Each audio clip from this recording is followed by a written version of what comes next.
Coming up, the unthinkable actually happens in Phoenix as the Minnesota Timberwolves actually win a playoff series.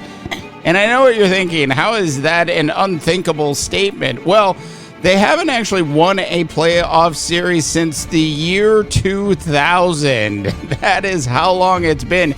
Look, the Timberwolves franchise as a whole, this was just their third playoff series victory. This is a franchise that was actually born in 1989. We are going to talk about that. Also, we are going to talk about Jalen Brunson and the New York Knicks. We have a story for you tonight titled "No Early Large Leads in the NBA Playoffs Are Safe Anymore," as the Los Angeles Clippers almost rewrote the history books in the wrong way today as they gave up a 31-point lead. We are going to talk about that. The Clippers, of course, ended up winning that game. But still, as I mentioned, no early large leads in the NBA playoffs are safe anymore. We're going to dive into why that actually is. Plus, I will give you some thoughts on what went down in the National Football League draft over the weekend. And finally, Candace Parker, the great Candace Parker, has retired from the WNBA. I've got all of that and a whole lot more coming up on the Underrated tonight. You're listening to The Underrated with Dave Dabba, the only show in North America that believes the Rudy Gobert trade worked out for the Minnesota Timberwolves. Presented by underrated.media. So we begin tonight with the Minnesota Timberwolves and Anthony Edwards and Karl Anthony Towns putting together two absolutely fantastic performances, which helped the Timberwolves actually secure a 4-0 series sweep tonight in Phoenix. 122-116 was the final. Anthony Edwards had 9 points in the first half, if you will. The Phoenix Suns figured out how to actually contain the Ant-Man at least for a half. The second half, of course, was a completely different story. Anthony Edwards, who said in the post-game interview that he just wants to kill anybody in front of him, said the same thing after the last Timberwolves victory a couple nights ago. The Ant-Man, quite frankly, just looked like he was not going to go down tonight in Phoenix. Once again, a sweep for the T-Wolves.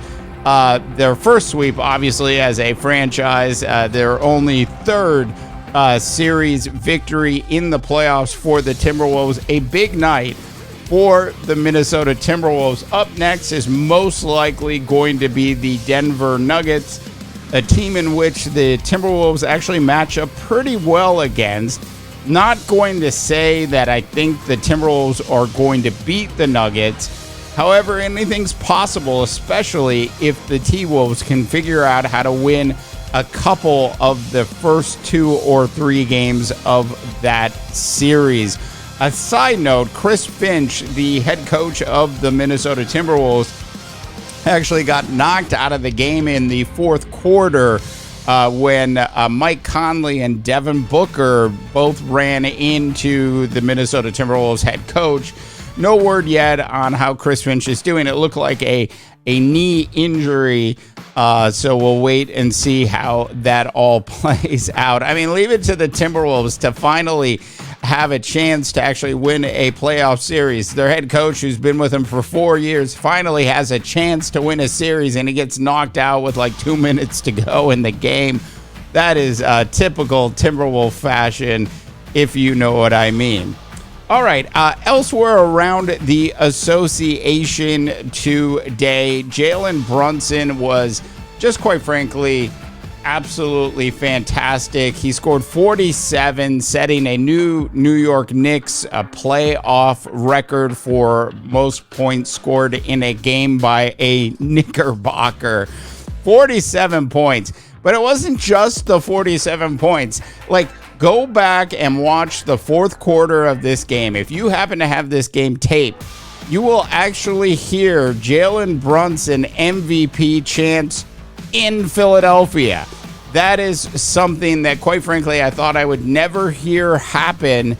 Jalen Brunson getting love from at least some of the Philadelphia 76ers fans. Now, this was a stadium that most likely was about a 50-50 split.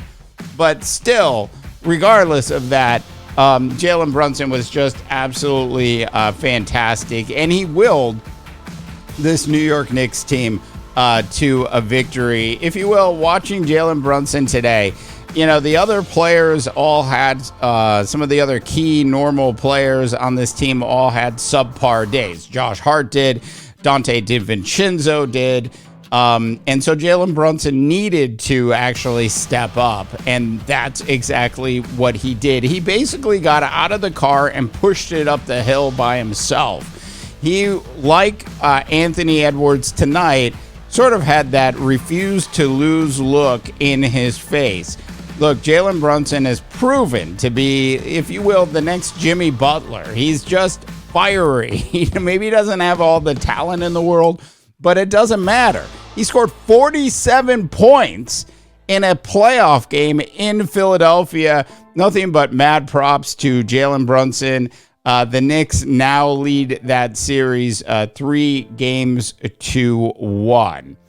Elsewhere in the association today. Now, we have an article on our underrated.media website, and the title of that article is "No Early Large Leads in the NBA Playoffs Are Safe." And that is so true.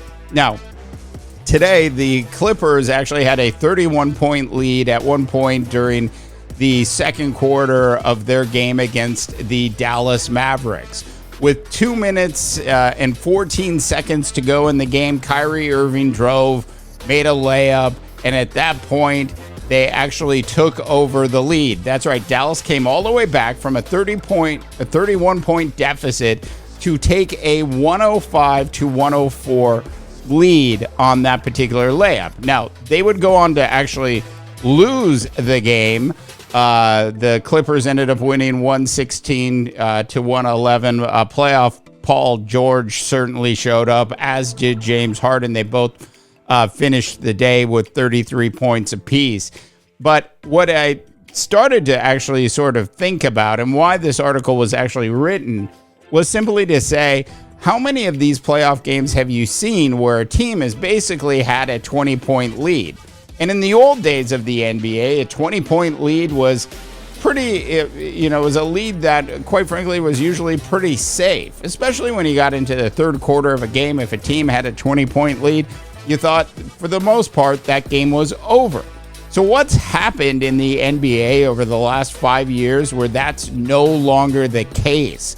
So obviously, one of the things that's happened is the three-point shot and the way teams are actually able to use the three-pointer to actually get back into games quickly. And one of the reasons that teams actually even get out to these big leads in the first place is because teams are essentially, just about every team in the NBA outside of maybe Portland and Detroit are streaky at times. So they get streaky and they end up with large leads. It's usually also because the coach on the opposing team actually does a bad job actually stopping the bleeding. If you will, the coach on a team whose a team ends up down by 20 or more points at some point during a game has probably fallen asleep at the wheel, which is exactly what happened with Jason Kidd earlier in today's game.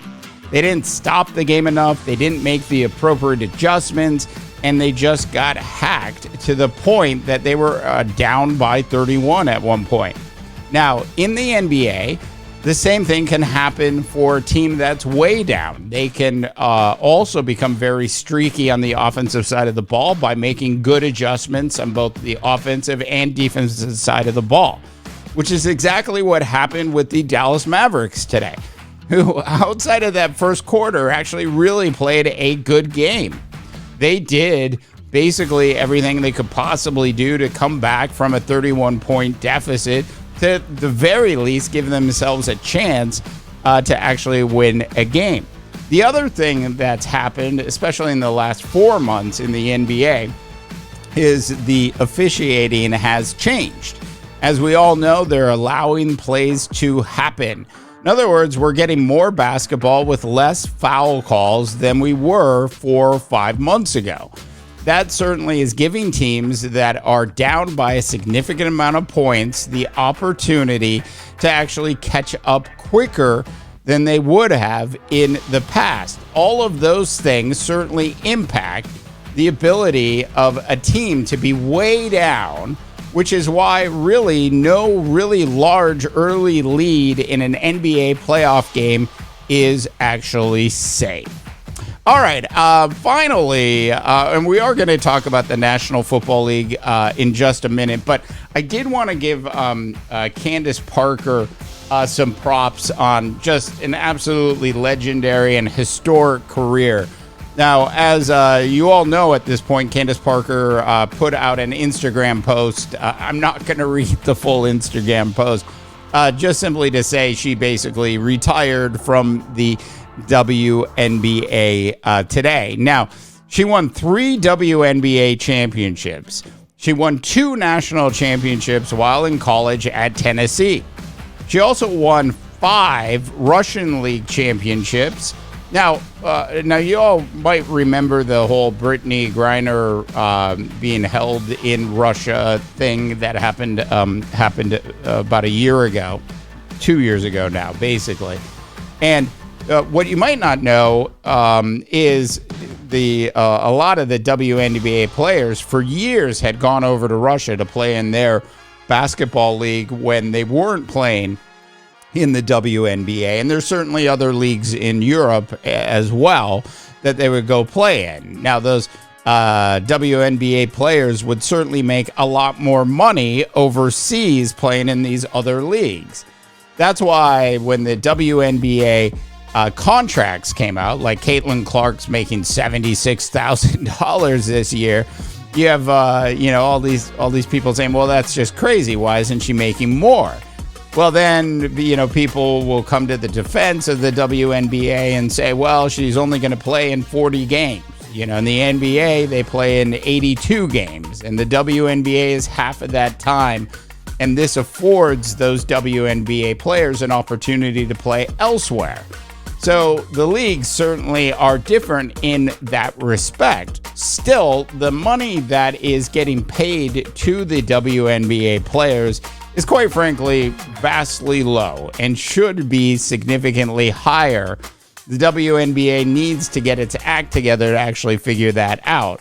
But really, just simply to say about Candace Parker, who does a great job on TNT in studio and when she gets to do color as well, is just great at both of those things for TNT. And I'm assuming that she'll keep doing that. She also has a part ownership of a women's soccer league team in Los Angeles, the Angel City FC team, and her hands in a bunch of other things. But just simply to say that Candace Parker, if you do the math, 3 WNBA championships. If you look at just her professional career, she had 8 championships. You combine those Russia numbers together with the WNBA numbers, 8 championships in her career, plus 2 national championships, which puts her up to double digits in terms of the amount of championships she has. She has theoretically a ring for every finger. That is how legendary Candace Parker was. And we haven't even talked yet about her 2 gold medals from the U.S. Olympics team. Look, Candace Parker will go down in history as one of the greatest women's basketball players of all time. And if you didn't know the stats that I just read off, you might not have really understood exactly how great she actually was. And finally tonight, Look, the National Football League draft was absolutely fantastic. I started the draft up in Northern California, got down to Southern California. For those of you that are seeing this on YouTube, you might see that I have been sunburnt. I did have a chance to get out to the Rams field, football field, which was actually on a beach at Hermosa Beach in Southern California, which was absolutely fantastic. It was a fantastic experience, actually walking on a football field on a beach. Something I think I'll never forget. But in terms of the draft itself, we'll deep dive into all of that over the coming weeks. But I did want to touch base just simply on a couple things. First, the Jaden Daniels move by the Washington Commanders. We had talked about this extensively a couple weeks ago, and I was reporting off of what Adam Schefter had indicated at the time, which was that the Washington Commanders had fallen in love with Jaden Daniels, which of course was the case because they went ahead and took him number 2. Now, Adam Peters, who is the GM of the Washington Commanders and took over in January, was a big proponent of Jaden Daniels as soon as he started to watch some of the actual footage from college. Jaden Daniels, who, if you look at his weight numbers at the start of last season, they had him listed at about 185. If you looked at his weight numbers on ESPN today, they have him listed at 210. You decide really where he is. He's somewhere in that range. The one knock on the 6'4" kid coming out of LSU is he going to be able to handle the pounding of the National Football League over a 17-game series, a 17-game season? And that right there is a very valid concern that anybody should have. Look, it's been 4 decades, really, since the Washington Commanders have had a legitimate, great quarterback running their football team. I know RG3 had the one great year as a rookie, but we know he got hurt, and it was just a spiral from there, and never really had the opportunity to regain his footing in the NFL because of injuries. We don't know how great RG3 might have been if the medical staff had actually done a better job actually taking care of him at that time. So Jaden Daniels has all of the talent in the world. He's a dual threat quarterback.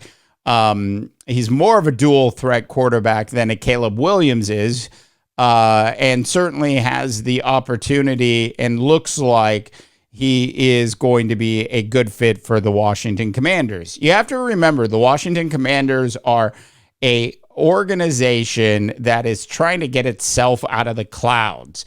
That team as an organization has been dealing with Daniel Snyder for way too long. And now with Josh Harris and his new ownership group in place, the Washington Commanders look like a legitimate team that has a real chance of actually doing something special in Washington. The first piece of that was the making the right move, taking Jaden Daniels over the big arm of Drake May. How many times in the National Football League have you seen the big arm quarterback end up not working out? Look, it's far more likely that a Jaden Daniels dual threat style quarterback in today's modern National Football League is going to work out over the kid that has the big arm that actually stays in the pocket. And quite frankly, I'm not sold on Drake May anyways. I think the Washington Commanders absolutely made the right call there with Jaden Daniels. Jaden Daniels, by the way, is 23 years old, and he's not a project quarterback. In other words, like a J.J. McCarthy, who the Minnesota Vikings took. There's a bit of a project there that J.J. McCarthy is going to have to go through before the coaching staff really trusts him to do the things that they're going to eventually ask him to do. Whereas a Jaden Daniels, outside of the gate, like in week 1, is going to be asked to run the offense the way they would ask him to run the offense in week 15 of the National Football League season. Jaden Daniels is absolutely the real deal.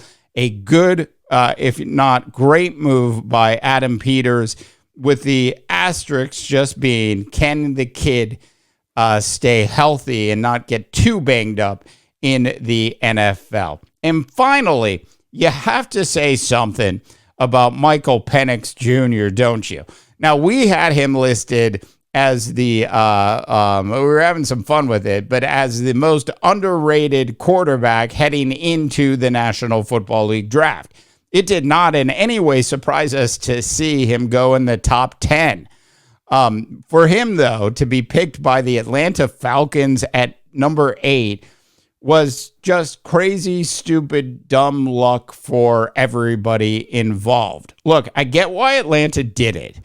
In the National Football League, I think there were over 60 starting quarterbacks last season. So in other words, you know your quarterbacks generally are going to get banged up, and you need to actually have real depth in that room. And so from the depth in that room perspective, it certainly makes a lot of sense. Michael Penix Jr., like a Jaden Daniels, is not a project quarterback. He's ready to start in the National Football League today. He is NFL Pro ready today. And to ask him to actually potentially sit behind Kirk Cousins for 2 years and possibly 4 years doesn't really do him a ton of good. Now, I'm sure he was really happy to be picked in the top 10. And I was also wondering at the time if there was something going on with Kirk Cousins' rehab. Maybe the Falcons know something about their $100 million man that the rest of us don't know. Look, only time will tell. But one thing's for sure, Kirk Cousins, who has a 4-year deal, 2 years of it are essentially guaranteed for just over $90 million, will most likely not see the entirety of that particular contract, especially if Michael Penix Jr. proves that he was worth the 8th pick. Look, when you pick a quarterback in the top 10, Atlanta, you expect to need to play that quarterback in today's modern National Football League right away. It doesn't make any sense to take a kid like Michael Penix Jr. and sit him on the bench for 2 years. All right, that is it for tonight's underrated podcast. Thanks so much for tuning in. If you're catching any of this on our YouTube channel, please go ahead and subscribe, and of course like this video. For the underrated, also sign up for our big newsletter. It's kicks ass. You should check it out. Anyways, for the underrated, I'm Dave DeBaugh, wishing you all a tremendous rest of your sports viewing day. To the guitar riffs we go.